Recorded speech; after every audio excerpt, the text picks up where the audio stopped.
Phoenix Meralco.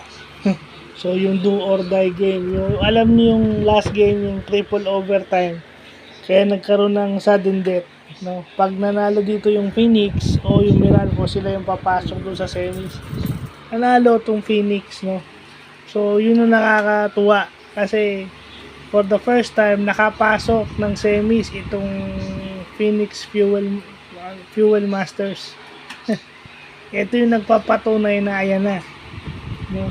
Nagkakaroon na ng konting parity o nagkakaroon na ng konting kasi meron ng meron ng ibang team na papasok aside from doon sa Ginebra, Talk Intex at saka San Miguel o kaya TNT.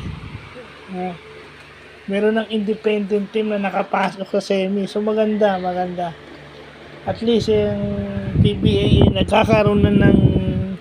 nagkakaroon na ulit ng parity. Kumbaga yung mga fans ng Phoenix nabubuhayan at pumupunta ng games. Marami rin namang fans itong players ng Phoenix, lalo na yung mga young players nito, college pa lang to, may mga fans na to, so nabubuhayan sila at nanonood na sila ng games. Paano ka mananalo kung nilalabanan mo ng shooting yung opensa yung kalaban, di ba? Bumabanat yung Meralco pero parang lumalabas na una sila nung Phoenix. Naghahabol sila buong laro. Pa naghahabol ka buong laro, hindi parating uumpra yung never say die. Kasi nakakapagod. In reality, nakakapagod yung humabol.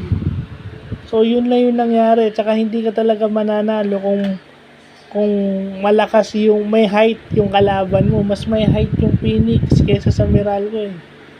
Rebounding pa lang lugi na sila.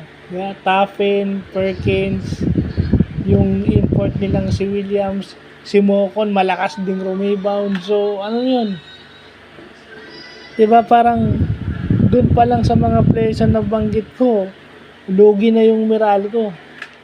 Kasi parang hindi ko nakitang ginamit si Brandon Bates. Parang ineffective ata si Brandon Bates. Si Almasan at saka si Hadj lang ang nagpapalitan ng malaki nila. So paano ka mananalo dun? Ilan yung player ng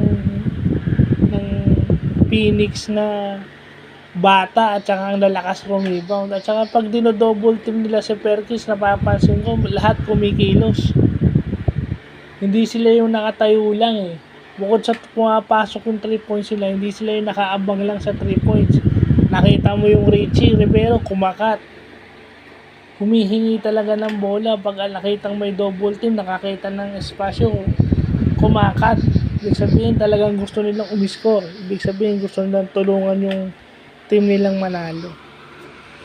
So yun lang yung nakita natin, although highlights lang, pero yun na nga yun, 84-88 dikit yung laban kasi labanan ng shooting labanan ng shooting. Pagka naunahan ka ng kalaban mo, maghahabol ka buong laro, matatalo ka.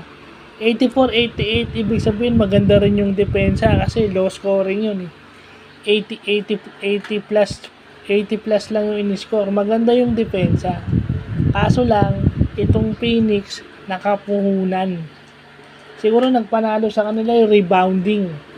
Malakas yung Jonathan Williams At pag na-box out mo yung Jonathan Williams, yung Mocon, yung Taffen, yung Perkins, rebound din.